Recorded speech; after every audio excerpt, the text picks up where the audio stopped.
le poids du vieillissement, le scénario tendanciel et le coût du vieillissement. En 8 minutes chacun, vous avez intérêt à être alerte. Et compte tenu de l'exposé précédent, j'aimerais revenir sur une jolie expression.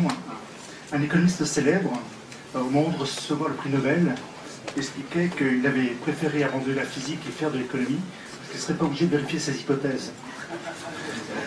Donc,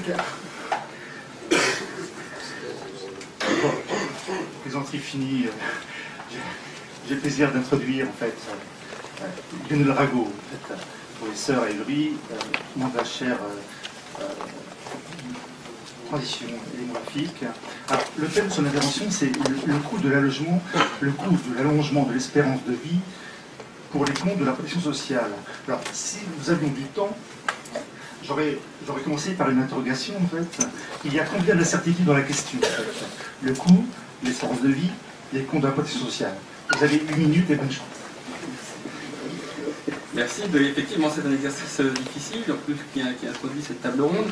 Le choix qui a été fait, ça aurait pu être de présenter les différentes études qui ont été menées aussi bien par le corps sur les projections des dépenses de retraite, les besoins de financement, les études menées par l'ancienne GTPE, enfin la direction du Trésor, sur les dépenses de santé, etc., etc.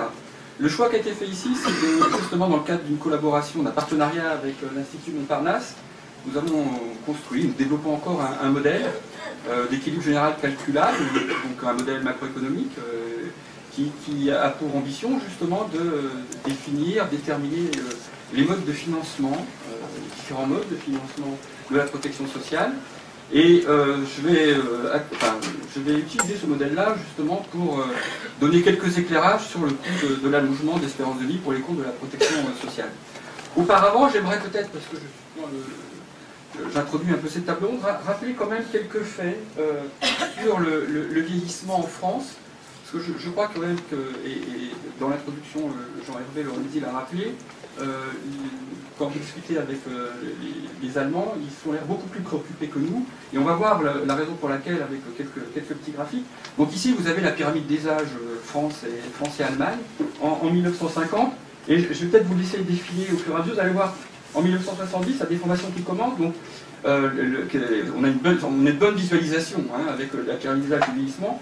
Alors allez-y, 1990, et on voit que notre pyramide, elle ressemble de moins en moins à une pyramide pour ressembler de plus en plus à un cône. Et arrêtez-vous peut-être ici, vous revenez juste en arrière, 2030 je crois, voilà, 2030, vous voyez bien que la situation en France et en Allemagne n'est pas du tout similaire, puisque vous avez les personnes âgées là, qui gonflent énormément par rapport à la base. Alors, on poursuit, ça c'est sur la base des projections de l'ONU, donc qui sont assez légères. Il y a des hypothèses fortes derrière, mais je crois que ce n'est pas l'objet ici d'en discuter. Donc 2050, 2070, 2100, et on voit que finalement on arrive à quelque chose d'assez similaire, parce que justement, on va le voir après dans les hypothèses, il y a une convergence de l'Allemagne qui revient vers la situation française. Donc ça veut quand même dire qu'à l'horizon 2030-2050, on va avoir une situation assez contrastée dans le vieillissement entre la France et l'Allemagne. Pourquoi? Parce que la France, elle connaît un vieillissement qu'on appelle par le haut, c'est-à-dire les gains d'espérance de vie, mais il ne se passe pas grand-chose sur le bas, c'est-à-dire qu'au niveau de la fécondité, il n'y a pas de modification sensible, ce qui n'est pas le cas de l'Allemagne, et on va voir que ça entraîne des conséquences, en particulier sur la perspective de croissance, qui sont non négligeables. Alors si on va un peu plus loin, ben voilà, là c'est l'espérance de vie à la naissance, donc on commence pareil, 1950 jusqu'en 2100, c'est les hypothèses de l'ONU, et là, il n'y a pas de grande disparité, donc il y a la France, l'Allemagne, l'Italie, les États-Unis, Japon.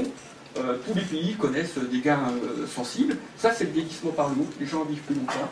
Donc, et si on va ensuite le graphique d'après, c'est là où la différence est principale entre la France, les États-Unis d'un côté, et l'Italie, l'Allemagne ou le Japon. C'est au Japon que c'est le plus marqué le phénomène de vieillissement. Parce que le taux de fécondité a baissé par rapport à 1950, bien sûr, mais il a moins baissé en France et aux États-Unis. Il a même tendance à remonter un petit peu. Alors que dans les autres pays, il a chuté profondément. Après, c'est des projections. Donc l'ONU prévoit que ces pays-là vont revenir à des taux similaires à ceux que connaissent la France et les États-Unis. Et alors, je pense que c'est le graphique suivant. Voilà. Donc ici, vous avez l'évolution de la population en âge de travailler. Les 15-65 ans habituellement dans ce genre de travaux. qui est en base 100, hein, comme il y a des ordres de grandeur assez différents entre les États-Unis et les États-Unis par exemple, donc qui est en base 100 en 2010, hein, aujourd'hui en base 100 en 2010, et vous voyez qu'il y a deux pays qui vont voir leur population en âge de travailler continuer à croître, très très légèrement en France, c'est la courbe en rouge, hein, donc 2010 tout le monde on est en base 100, tout le monde est identique en 2010, et donc qui va croître très très légèrement, alors qu'aux États-Unis, on va connaître une croissance toujours assez sensible de leur population en âge de travailler, et dont l'une des principales explications, c'est pas seulement le taux de fécondité, c'est comme l'a rappelé Ivar Ekland, c'est les flux migratoires qui restent importants. Alors que dans les trois autres pays, hein, Allemagne, Italie, Japon c'est marquant, hein, ça veut quand même dire qu'on va avoir une baisse de 40% de la population en âge de travailler au Japon à l'horizon 2100, si ces projections démographiques se concrétisent. Hein. Et en Allemagne, on a une baisse de entre 20 et 30%. Et c'est là où la différence est sensible, parce qu'en France, on n'aura donc pas de baisse de la population active, donc effectivement, il va falloir financer plus longtemps les besoins des personnes âgées, mais avec une base productive qui reste à peu près similaire, alors qu'en Allemagne, il va y avoir une diminution sensible. Donc, je voulais juste rappeler très rapidement cette particularité française. Alors, ceci étant dit, maintenant, si on revient plus en détail voilà, sur le vieillissement de la population française. Là, c'est les dernières projections 2010 de l'INSEE. Donc, on va s'arrêter en 2050, on va pas aller sur 2100, et on voit qu'effectivement, la France va continuer à voir sa population croître, hein, donc il n'y a plus de risque de déclin démographique, comme on avait pu le craindre à un moment au début, à la fin des années 90 et des années 2000, avec un gain au niveau de la population totale d'environ 10 millions. On voit que la population d'âge de travail, là, qui est en rouge, ça augmente très légèrement, comme on l'a vu sur le graphique précédent, et le graphique suivant, s'il vous plaît. Par contre, effectivement, c'est la population des 65 ans et plus qui va croître très très sensiblement, c'est le vieillissement par le haut. Et le meilleur indicateur, c'est le ratio de dépendance. La population des 65 ans et plus sur la population des 15-64, on va passer de 26% en 2010 aujourd'hui à pratiquement 46% en 2050. Alors, comme notre système de protection sociale est un système ascendant, c'est-à-dire que ce sont les jeunes actifs qui financent les vieux inactifs, que ce soit au niveau de la santé ou des retraites, eh bien on voit bien que ce problème du vieillissement va peser sur les finances de la protection sociale. Donc, nous avons un modèle d'équilibre général calculable et donc on a un cadre macroéconomique cohérent qui reprend, le choix qu'on a fait pour l'instant, c'est de reprendre les hypothèses macroéconomiques qui ont été utilisées pour faire les projections du corps, les projections de la direction du Trésor sur les dépenses de santé, etc., qui sont basées sur les mêmes hypothèses macroéconomiques. Donc on met tout ça ensemble et on veut regarder globalement ce que ça donne. Ce qu'il faut bien avoir en tête, c'est que ces hypothèses sont extrêmement favorables.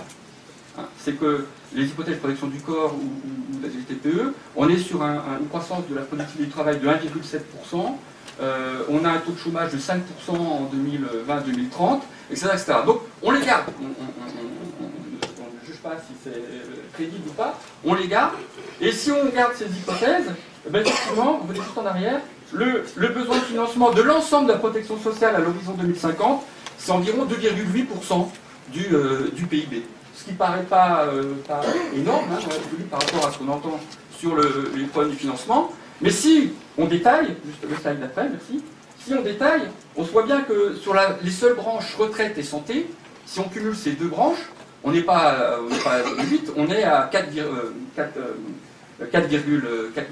on est presque à 4,5% du PIB. Et pourquoi est-ce qu'on arrive à seulement 2,8 sur l'ensemble de la protection sociale? Parce que nos hypothèses très très favorables, et ben les autres branches sont excédentaires. Hein. Les autres branches, le slide d'après, vous voyez, elles sont excédentaires, en particulier le chômage, puisqu'on est à structure constante. Alors, c'est pas ça les effets du vieillissement. C'est pas de dire on va être à un besoin de financement de 4,5% du PIB sur les branches retraite et santé, parce qu'il y a plein de processus. Et donc je vais en terminer là. Ce modèle-là, il va nous permettre de mesurer en partie quel est le coût du vieillissement sur les besoins de financement de la protection sociale. En faisant quoi? En faisant un exercice variantiel où on regarde ce qui se passe dans cette économie avec les mêmes hypothèses sur la structure de financement. Hein. On ne change que l'aspect démographique, où on bloque le phénomène du vieillissement démographique. Donc on va faire un exercice variantiel où il n'y a pas de vieillissement. Alors, c'est pas à partir de 1950 hein, où les gains ont été commencé à être importants sur l'espérance de vie. On bloque tous les taux de mortalité à leur valeur de 2010. Donc on regarde ce qui se passe si la population française ne connaît pas, à partir de 2010, les gains en termes d'espérance de vie qui sont dans les projections officielles. Donc c'est le scénario de celle d'après. C'est un scénario qu'on va appeler sans vieillissement. Donc qu'est-ce qui se passe si, à partir d'aujourd'hui, on n'a pas les gains d'espérance de vie qui sont annoncés dans les projections démographiques? Alors sans surprise, la population française va diminuer hein, de 5,2%, mais c'est essentiellement dans la population des plus de 65 ans. La population active, elle diminue légèrement parce que il y a des gains aussi dans les taux de mortalité dans les âges actifs. Donc il y a un petit effet, mais qui est infime. Et on va arriver tout de suite au slide d'après. Donc encore après, voilà, c'est le dernier, ça va être le dernier. Donc qu'est-ce qui se passe, même celui d'après encore, voilà, comme c'est le dernier. Qu'est-ce qu'on constate? Ben, on constate que le besoin de financement, c'était 1,7% pour le régime de retraite à l'horizon 2050. Sans le phénomène de vieillissement, le régime de retraite a un petit excédent de 0,2%. Pour simplifier, il est à l'équilibre, d'accord? Alors que la branche santé, qui avait un besoin de financement de 2,7%, eh ben, elle reste toujours avec un besoin de financement de 1,4%. Et donc ça, c'est un résultat qui a été mis en évidence également, enfin essentiellement par la chaire santé, où ils ont démontré que les besoins, l'augmentation des dépenses de santé projetées dans le futur ne venait pas essentiellement, principalement, du vieillissement démographique. Donc, voilà quelques résultats qui peuvent permettre de donner quelques chiffres, quelques éclairages sur ce que ça va impliquer, ce vieillissement, si on ne change pas les structures des dépenses et de recettes de la protection sociale. Merci Lionel. Exercice difficile en 8 minutes, nous parler de nos 50 années à venir. Merci d'avoir joué le jeu. Jean-Michel Laxalt. Oui, bonjour tout le monde. J'ai effectué une légère déviation puisque le thème était le coût du vieillissement et j'ai choisi d'intituler mon propos le prix du vieillissement. Ce n'est qu'un propos que je vais tenir. Et justement, nous voulons l'appuyer sur des études, d'où le partenariat avec la chaire Transition économique et Transition démographique, afin d'éclairer le débat public et, si possible, les choix des décideurs. Alors, premier transparent, il vous donne tout de suite mon état d'esprit. Il arrive. Il n'est pas là? Je sais pas. Voilà, c'est ça? Non, revenez au premier. C'est ça. C'est ça que vous avez en premier? D'ailleurs, revenez en arrière. Ben voilà, c'est le sous-titre. Le vieillissement a un coût, certes, mais la longévité a un prix. Et dans le débat public, on parle beaucoup de la première partie, du coût du vieillissement. Ceci est très objectivé par des statistiques abruptes, souvent brutales, mais on ne parle pas assez du second. La longévité a un prix, en tout cas ce n'est pas objectivé. Sinon, la motivation pour nos études et partenariats. Alors on peut passer au suivant. Le vieillissement, oui, certes, mais des personnes, mais aussi des institutions. Moi, ce qui me frappe, c'est d'abord le vieillissement de l'institution sécurité sociale. 65 ans. Et donc, cette institution est dans une phase où, après une montée en maturité, une montée en charge, la redistribution, santé, retraite, toute une période d'universalisation des droits, nous sommes dans une nouvelle phase pour ce système de sécurité sociale. Alors, bien sûr caractérisé par la césure économique à la fin des 30 Glorieuses et par des perspectives de croissance fort modestes. Je n'ai pas qualité pour en parler, surtout pas ici dans cette enceinte, mais enfin, je me suis arrêté à l'interrogation 2010-2020. J'étais moins loin que Lionel Rago, mais je pense que l'interrogation sur la croissance, elle vaut aussi au-delà. Or, c'est justement à partir de la fin des 30 Glorieuses que dans notre pays, on a engagé l'universalisation des droits et l'accroissement des droits. À partir du début des années 70 sur la retraite et les années 80-90. Il y a eu un déphasage dont on voit les effets aujourd'hui. Et sur la question financer autrement, la question c'est faut-il financer autrement? La réponse est il faut financer, et nécessairement autrement.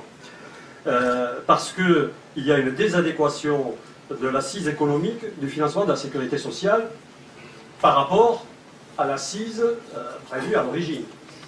Entièrement, c'est le financement assis sur le travail salarié, qui était l'élément majeur et quasi exclusif de la productivité économique dans notre pays. Or, aujourd'hui, la crise du travail, il faudrait dire beaucoup de choses là-dessus, mais forcément, la crise du travail provoque une crise du financement de la sécurité sociale. Enfin, notre économie vit sans drame excessif, avec, depuis 20-25 ans, 2 à 4 millions de personnes en dehors du marché du travail.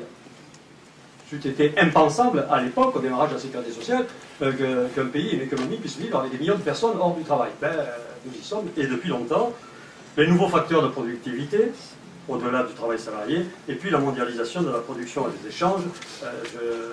Bien des personnes ici sont plus qualifiées que moi pour en traiter. Alors, on peut aller au suivant. Alors, voilà, moi, ce que je voudrais, c'est que l'on ait un nouveau regard sur le financement, sur la sécurité sociale, et des études pour objectiver ce nouveau regard. Jean-Hervé Lorenzi l'a un peu abordé.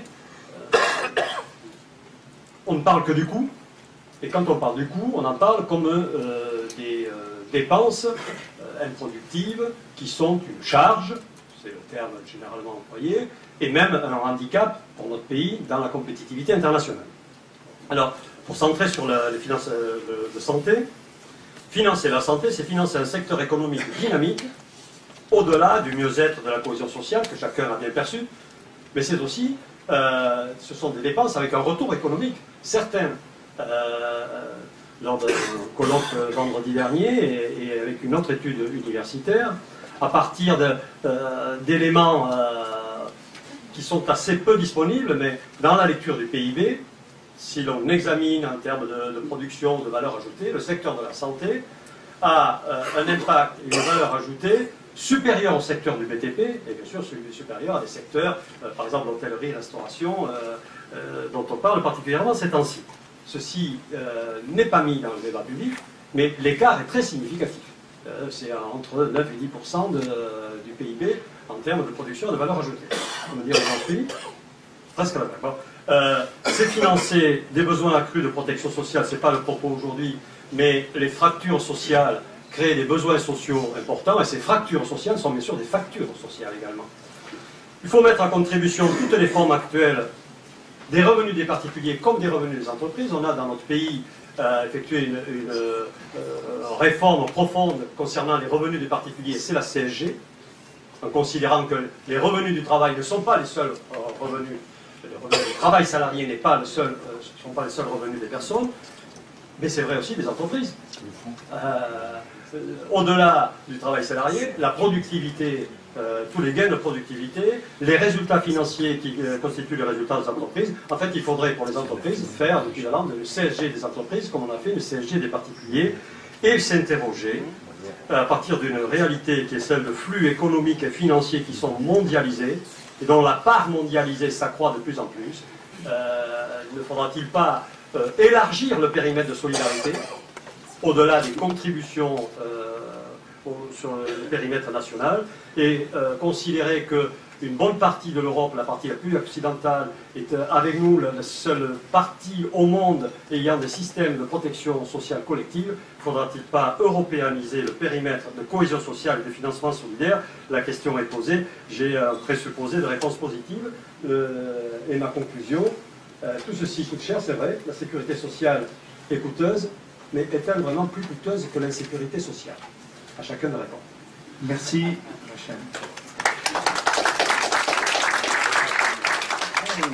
Revenons aux économistes. Brigitte Ormond, titulaire de la chaire santé Dauphine. Vous avez la responsabilité en 8 minutes de nous montrer que vos études contredisent les idées reçues. Très Bien, merci beaucoup. Je suis titulaire de la chaire Santé, Risque, Assurance, qui est une des chaires de la Fondation du Risque, logée à l'ILB, à l'Institut Louis Bachelier, qui a été écrit ce matin. Donc je vais essayer d'aborder le sujet de cette table ronde. Alors en redisant quelque chose avec lequel tout le monde est d'accord, mais il faut bien le dire, hein, le vieillissement c'est quand même tout d'abord une bonne nouvelle, c'est la contrepartie des progrès médicaux. Enfin, maintenant on vit plus longtemps et en meilleure santé. C'est essentiellement dans un pays comme la France, comme dans les pays développés, l'accroissement de la longévité qui crée ce phénomène de vieillissement. Dans les pays en développement, ou dans la France et l'Angleterre du 19e siècle, c'était des progrès contre la mortalité infantile qui permettaient d'augmenter l'espérance de vie. Maintenant, dans les pays développés, c'est essentiellement les progrès dans la lutte contre la mortalité aux âges élevés qui sont à la source des gains d'espérance de vie. On a donc un accroissement de la longévité qui se traduit par ce qu'on appelle un vieillissement de la population, donc, qui est un terme très critiqué par certains démographes, puisqu'il revient à constituer la population comme un individu. Donc ce qu'on appelle vieillissement de la population, c'est une augmentation de la proportion de personnes âgées de plus qu'une borne choisie arbitrairement, par exemple 65 ans et plus, dans la population. Alors le vieillissement, je pense qu'il faut d'abord le prendre comme une bonne nouvelle, et c'est vrai que la terminologie vieillissement tend à être péjorative, et il faudrait peut-être réfléchir à d'autres termes pour changer un peu de discours et répondre à l'appel de Jean-Michel Laxat. Avec cet accroissement de la longévité, on assiste dans beaucoup de pays à une amélioration de la santé à âge donné. On a donc une amélioration, une augmentation de la longévité et une amélioration de la qualité de vie. Tout ceci a une valeur qui en général n'est pas comptabilisée, pas valorisée. Il y a uniquement quelques études réalisées pour l'essentiel par des Américains qui cherchent à construire, à valoriser, à construire une mesure monétaire de ces gains en termes de longévité et de qualité de la vie. Et ils obtiennent des résultats tout à fait impressionnants. Il y a une étude qui a été réalisée par des économistes de l'école de Chicago, Murphy et Topol, qui aboutit sur la base des gains en longévité obtenus aux États-Unis entre 1970 et 2000, que ces gains valorisés en unités monétaires représenteraient 30% du PIB chaque année entre 1970 et 2000. Donc on aboutit à une valeur tout à fait considérable qui tendrait à justifier les dépenses de santé, puisque ici les gains seraient très supérieurs au coût qui est actuellement de 15% du produit intérieur brut aux États-Unis. Alors j'en viens maintenant à la question du vieillissement. Est-ce que le vieillissement est un problème pour les dépenses de santé? Donc je me focalise sur les dépenses de santé puisque c'est le rayon de la chaire santé. Alors quel est l'impact du vieillissement sur les dépenses de santé? Je crois qu'il faut distinguer croissance des dépenses de santé et niveau des dépenses de santé. Le vieillissement de la population, en fait, on a pu mesurer, estimer, et on a confirmé nos travaux grâce au soutien de l'Institut Montparnasse, on a pu montrer que le vieillissement de la population joue très peu sur la croissance des dépenses de santé. Alors ça, ce sont des résultats qui sont obtenus souvent dans les estimations sur les modèles macroéconométriques réalisés couramment par l'OCDE ou la Commission européenne, et nous l'avons confirmé sur données microéconomiques en faisant comprendre le mécanisme sous-jacent. Donc ce qui se passe, c'est qu'en fait, quand on réfléchit au vieillissement et à la croissance des dépenses de santé, on a tendance à croiser deux courbes dans notre tête, qui est la courbe du vieillissement de la population. On sait que l'on prévoit à l'horizon 2050 une augmentation continue de la proportion des personnes âgées de 65 ans et plus dans la population, donc c'est ce qu'on appelle le vieillissement. Et on croise cette courbe avec autre chose que nous connaissons bien, qui sont que pour un individu donné, ses dépenses de santé croissent avec son âge. Ce qu'on appelle le profil des dépenses de santé par âge, on sait que ce profil est croissant. On trouve des résultats du type par rapport au quadragénaire, quelqu'un qui a 70 ans et plus dépense en moyenne plus de 3 fois plus que quelqu'un qui a 40 ans, qui a la tranche des 40 ans. Donc ce profil croissant des dépenses par âge, croisé avec ce que nous savons du vieillissement de la population, conduit à la conclusion logique que le vieillissement va contribuer à une croissance des dépenses de santé. Donc ça, ce raisonnement est juste, il est très partiel, et en fait, cette croissance qui résulte du vieillissement représente une très faible part de la croissance des dépenses de santé. Pourquoi? Parce que dans le temps, nos pratiques changent, et lorsqu'on observe ce profil des dépenses par âge au fil du temps, donc qui est un phénomène absolument non démographique, on regarde uniquement pour un individu donné ses dépenses de santé en fonction de son âge en 1992 par exemple, ou bien en l'année 2000, eh bien on voit qu'à âge donné, un individu de 50 ans dépense beaucoup plus en 2008 qu'en 1992. Et lorsqu'on regarde ce qui se passe à âge et maladie donnée, on trouve la même chose. Un diabétique de 50 ans en 92 dépensait beaucoup moins qu'un diabétique de 50 ans en 2000 et beaucoup moins qu'un diabétique de 50 ans en 2008. Donc il y a ce que nous appelons les changements de pratique à âge et morbidité donnée qui expliquent l'essentiel de la croissance des dépenses de santé. Quand on regarde le déplacement vers le haut de ce profil des dépenses par âge, un phénomène absolument non démographique, je le répète, on trouve des dérives de 30, 40, 50% sur un espace de 8 ans. Alors que le vieillissement proprement dit ne joue que pour 1 ou 2 points de croissance. Alors sur la période rétrospective 2000-2008, donc nous avons fait une étude qui est publiée dans l'opuscule du CEPREMA, enfin, il y a certains exemplaires à l'entrée, mais pas ce que j'ai écrit.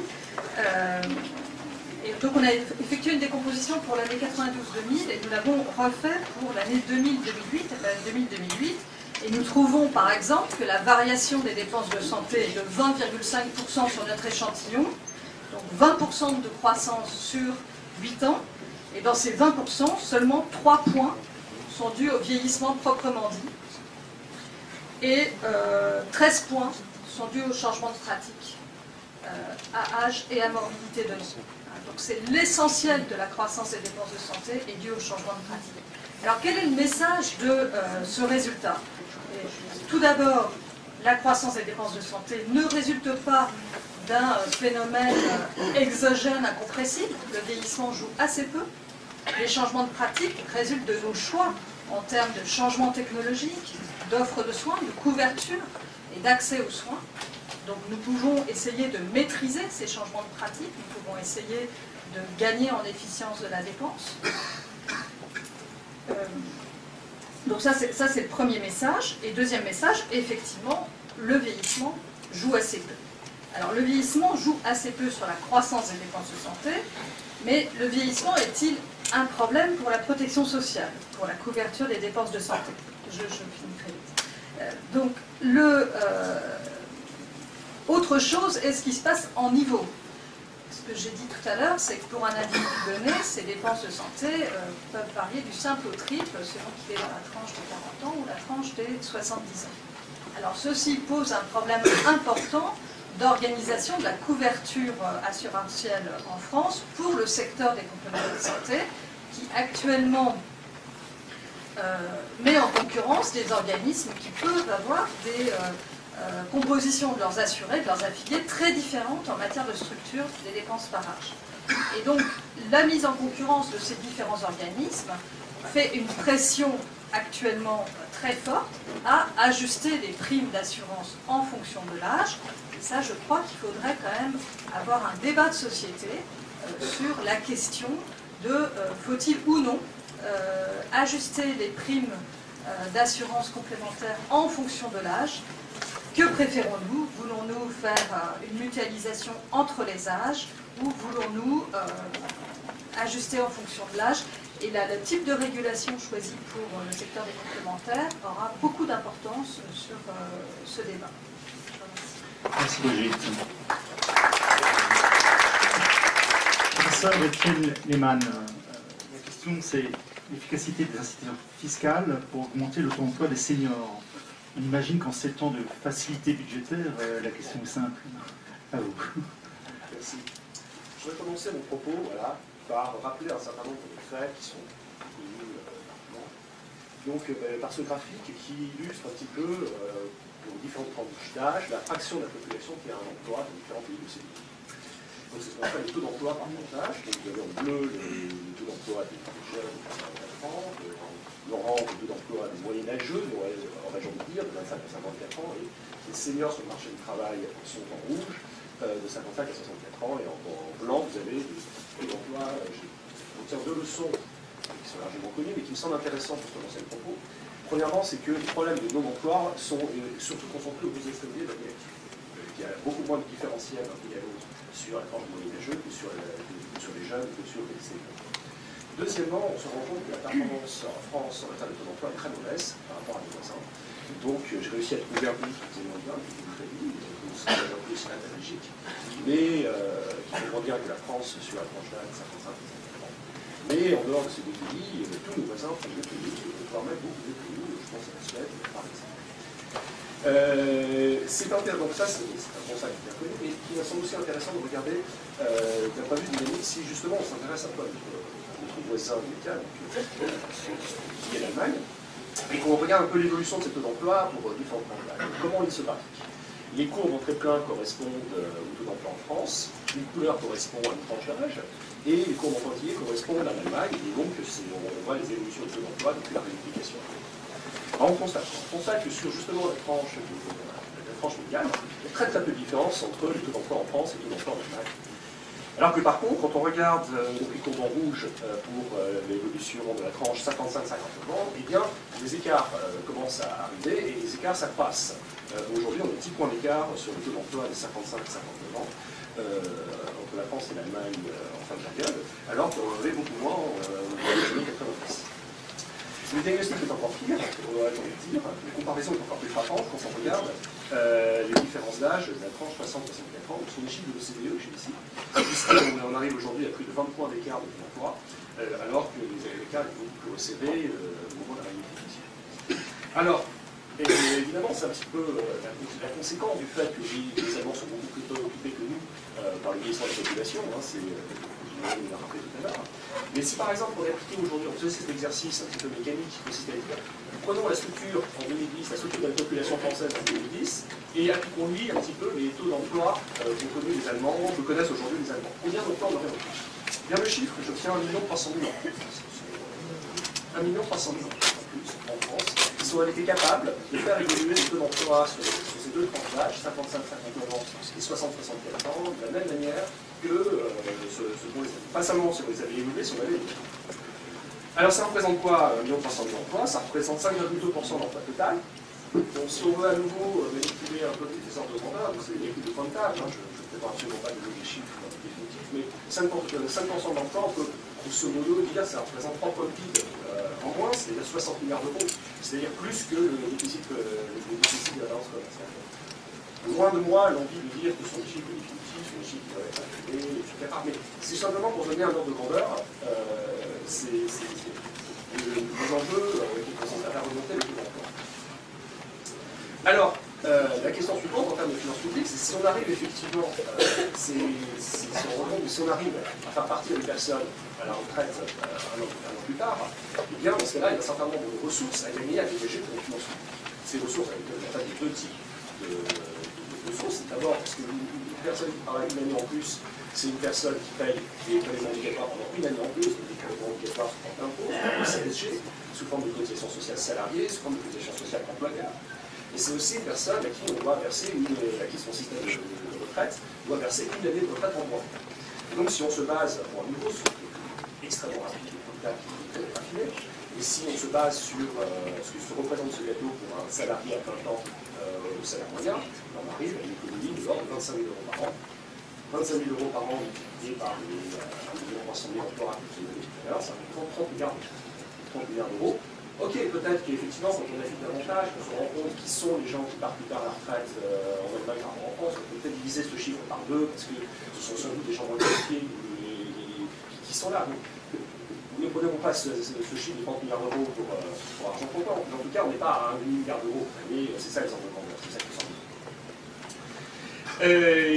Donc maintenant, ce gâteau fiscal, ce gâteau à partager entre nous, lorsqu'on réussit à faire partir les personnes à la retraite plus tard, c'est un gâteau qu'il faut évidemment partager entre au moins 3 individus.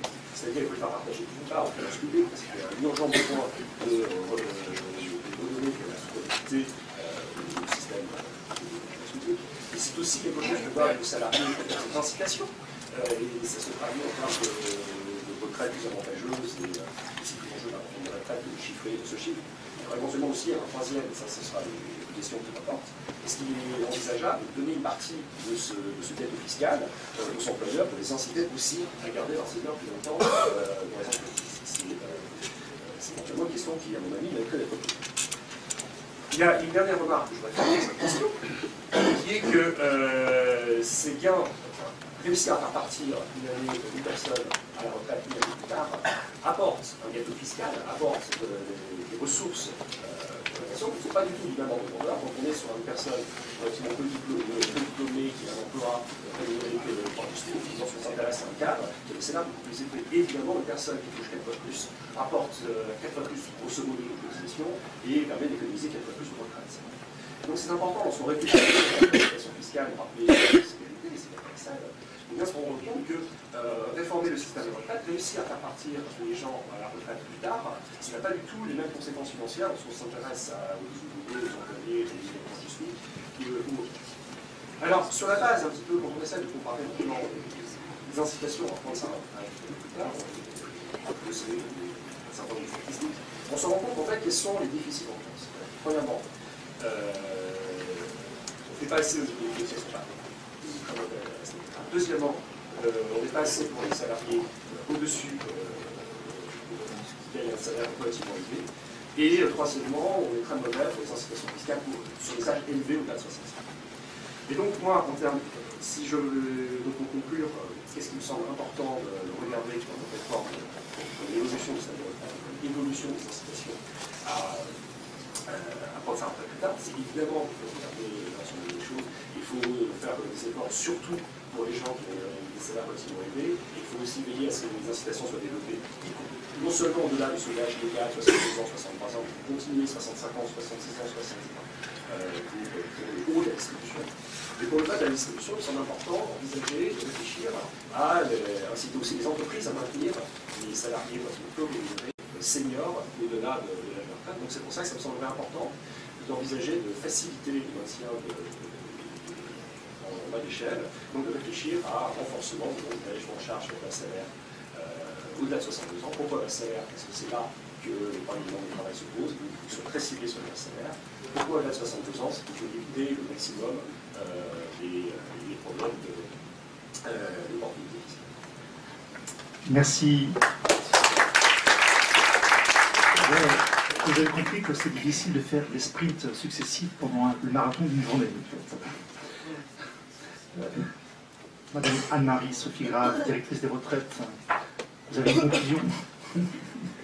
Alors, ce n'est pas une conclusion, mais c'est plutôt, je pense, une illustration concrète en fait, exposée précédemment.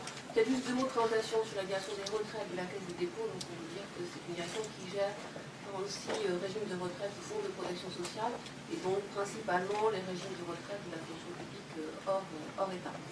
Et donc nous avons choisi, en fait, un peu pour illustrer le thème de cette table ronde, de prendre l'exemple d'un régime de retraite, d'une réforme qui a été mise en œuvre en 2008, puisque le régime de retraite est fortement impacté par l'augmentation de l'espérance de vie, et notamment la problématique de l'allongement de la durée de service des pensions. Donc c'est la réforme de l'IRPEF. La première diapo, je rappelle, mais ça a été dit, hein, que les dépenses de retraite représentent 14% du PIB, 280 milliards d'euros. Alors, en ce qui concerne l'IRCANTEC, c'est un régime de retraite complémentaire des agents non titulaires de l'État et des collectivités publiques. Alors, c'est un régime un peu particulier, parce que c'est un régime de passage, en ce sens que, en bas de la slide, vous voyez la...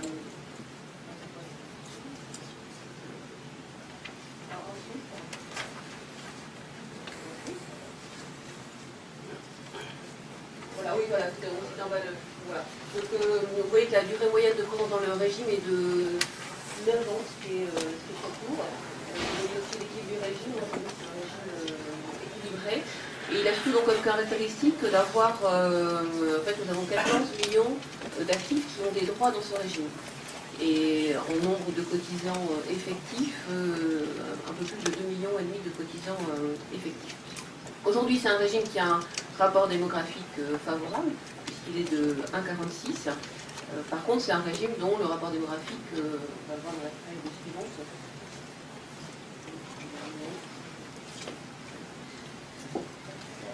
Il y a une autre slide. Alors, non, ça n'a pas dû être compris. Donc, ce qu'on voyait, l'évolution démographique du régime, on voyait donc qu'à l'horizon 2050, en fait, on passait donc d'un rapport démographique de 1,6 à 0,4. Et une montée en charge importante du nombre de pensionnés, puisque le nombre de pensionnés était multiplié par 3,4.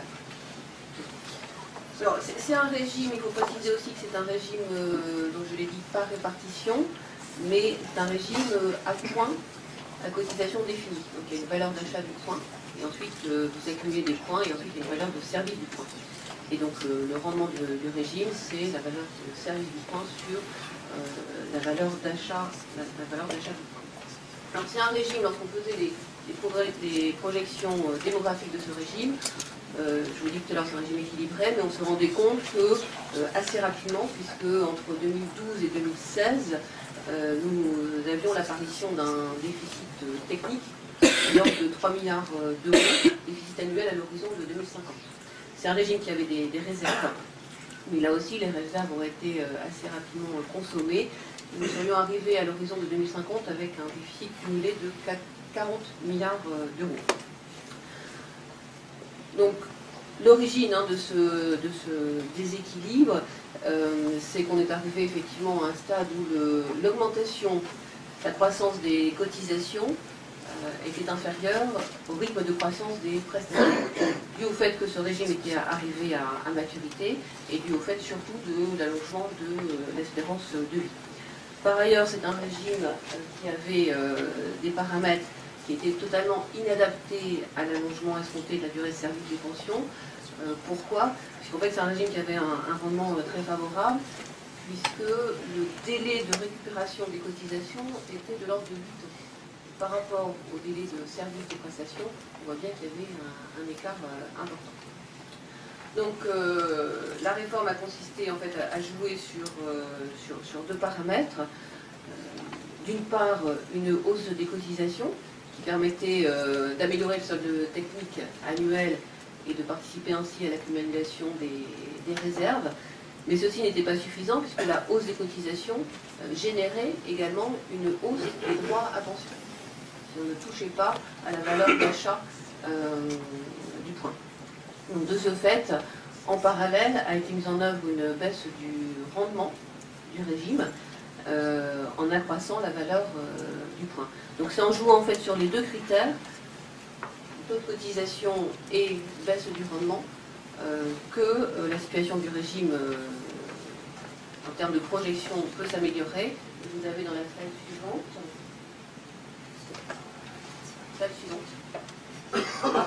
Vous voyez donc en rouge la situation du solde technique avant réforme, en bleu l'effet de la baisse du rendement et en vert l'effet cumulé de rendement hausse des cotisations, et on voit qu'on revient à un solde technique du régime quasiment à l'équilibre.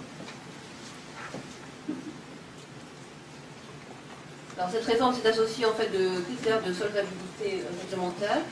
D'une part, pour que le paiement des pensions soit assuré sur une durée de 30 ans par les cotisations futures et les réserves du régime, et puis avec une règle aussi de précaution, à savoir que le régime doit disposer à l'horizon de 20 ans d'un montant de réserve de précaution équivalent au minimum à une année et demie de prestations.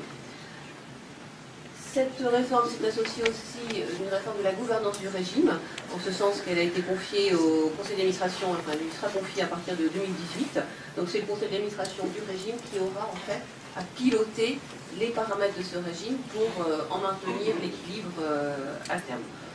Voilà, donc en conclusion, une illustration concrète de l'impact de l'espérance de vie sur un équilibre d'un régime de retraite, et de quelle façon, effectivement, en jouant sur les paramètres du régime, on peut maintenir un équilibre à terme. Merci. Nous avons tenu le temps. Donc, question dans la salle, ou plutôt sur un débat? Une question dans la salle? Une question. Une question.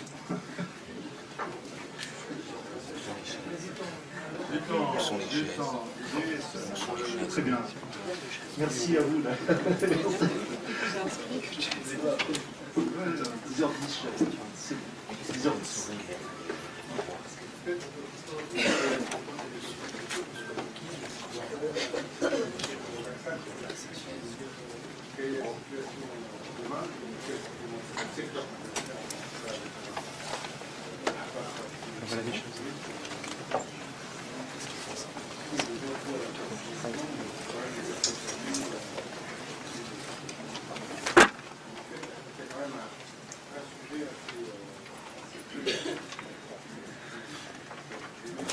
Vous voyez les mutuelles d'assurance? Non. Ah. Oui, juste, je voulais simplement savoir s'il était possible d'interpeller Jean-Michel Laxalt sur les propos de Brigitte Dormont, qu'elle pourrait peut-être détailler, sur la tarification des personnes plus âgées dans les mutuelles complémentaires, parce que c'est vraiment clé. Enfin, à la fois ce qu'elle a trouvé, il y a un paradoxe, à la fois le vieillissement, c'est pas le vieillissement qui est la cause mais les changements de comportement. Pour autant, nonobstant, les personnes âgées coûtent plus cher et ont tendance à être tarifées en conséquence par les mutuelles santé. Et ça me semble être très clé en tout cas dans toutes les angoisses qui pèsent sur le vieillissement, la santé, etc. Cette vision un peu morbide, dans les deux sens du terme, qu'on a sur le sujet. Merci. On commence à... Oui, actuellement, dans le secteur des complémentaires santé, on sait bien que les organismes sont très différents.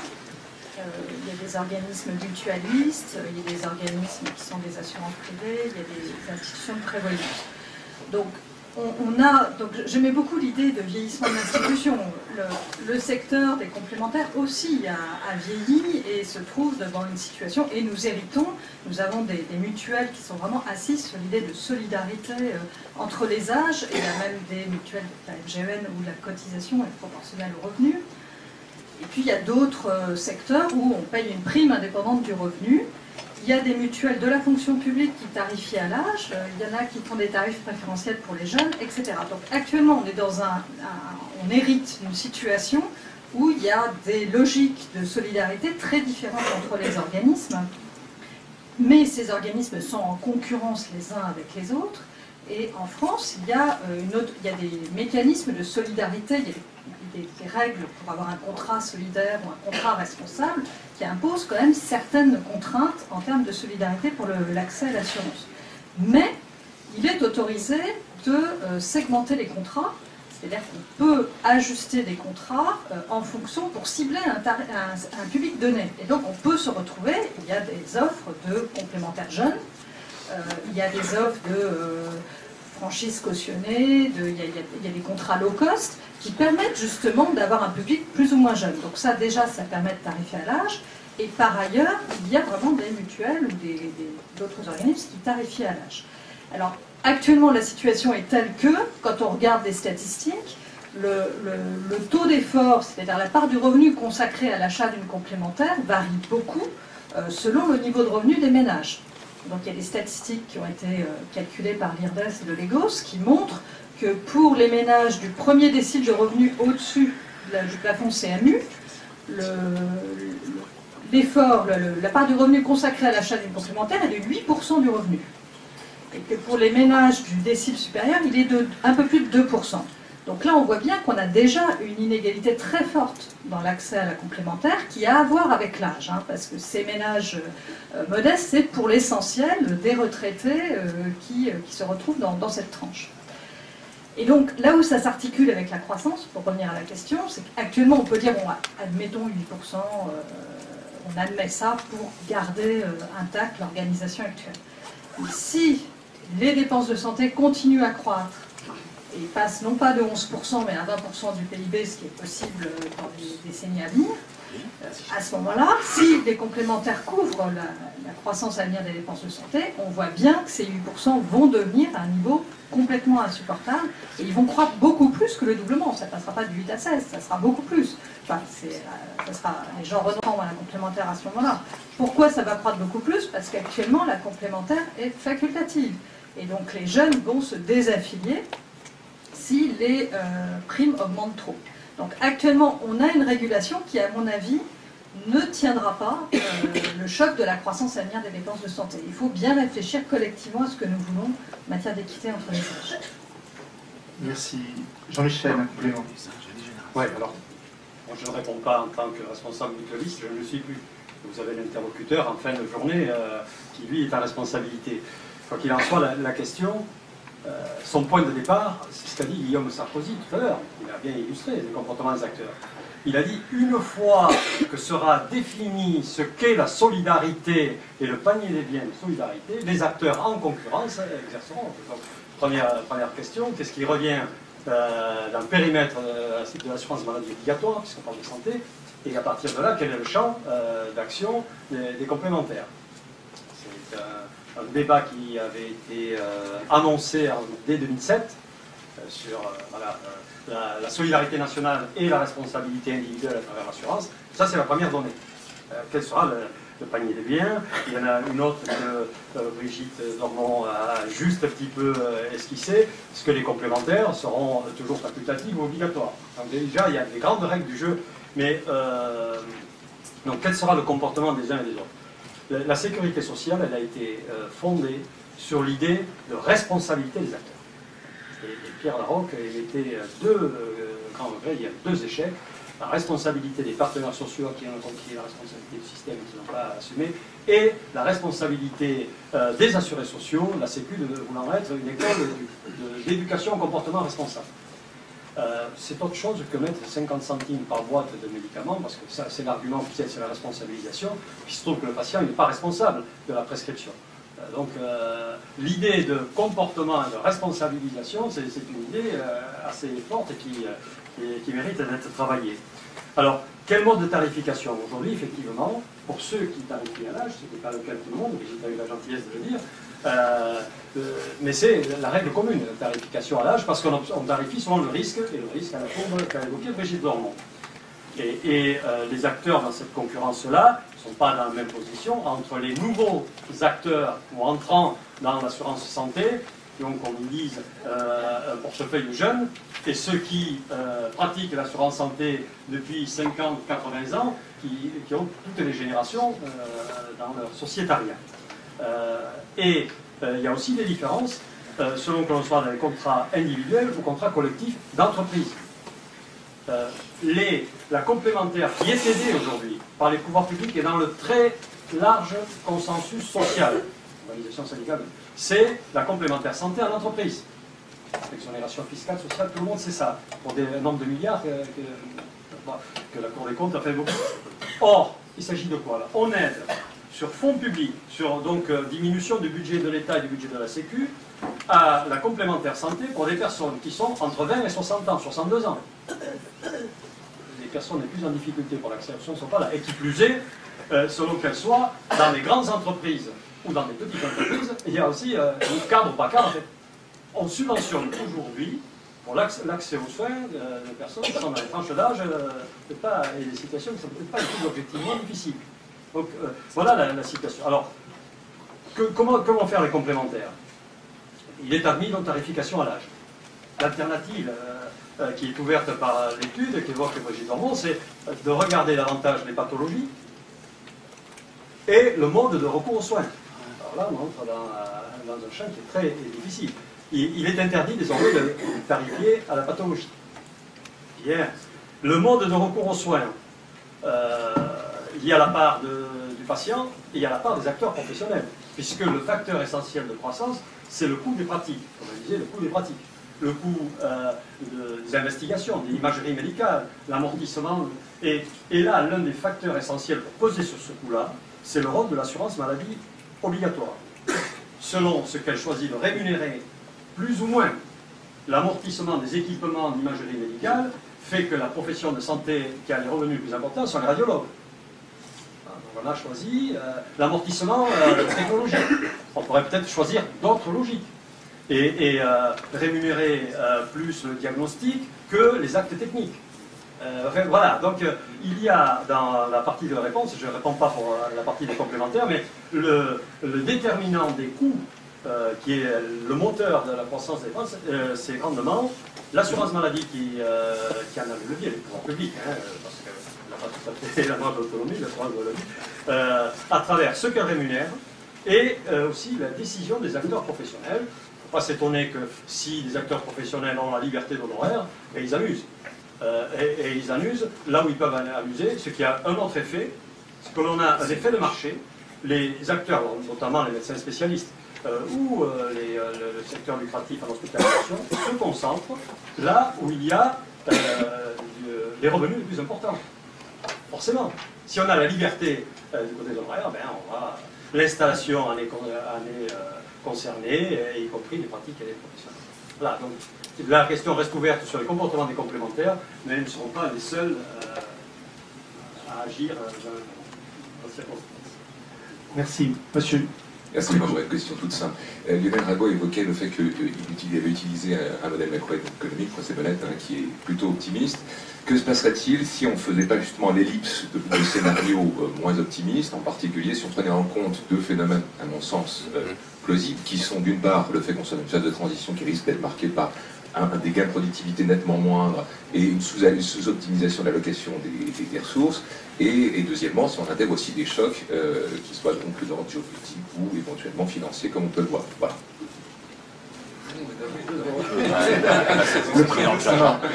On est dans le genre. La réponse est prix Nobel. Bravo.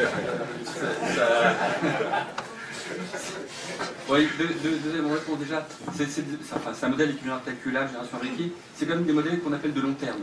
Donc il n'y a pas les phénomènes de très court terme, etc. Mais bon, ce que vous avez évoqué, ça sera négatif par rapport aux besoins de financement. Donc j'ai bien insisté, l'objectif, ce n'était pas que nous prédisions quel allait être le besoin d'effort par rapport au vieillissement. On s'est calé pour pouvoir discuter justement, on s'est calé avec les projections, on va dire, officielles. D'accord ? Mais il faut bien avoir en tête ce qu'il y a derrière. Et y compris d'ailleurs, ce qu'on a vu, c'est les ratios de remplacement. On ne les a pas présentés, mais ils sont aussi en baisse. Donc c'est pas. Enfin, faut voir tout ce qu'il y a derrière. Quand la courbe augmente aux États-Unis, c'est vrai qu'il y a on maintient le flux migratoire entrant à ce qu'ils sont aux États-Unis.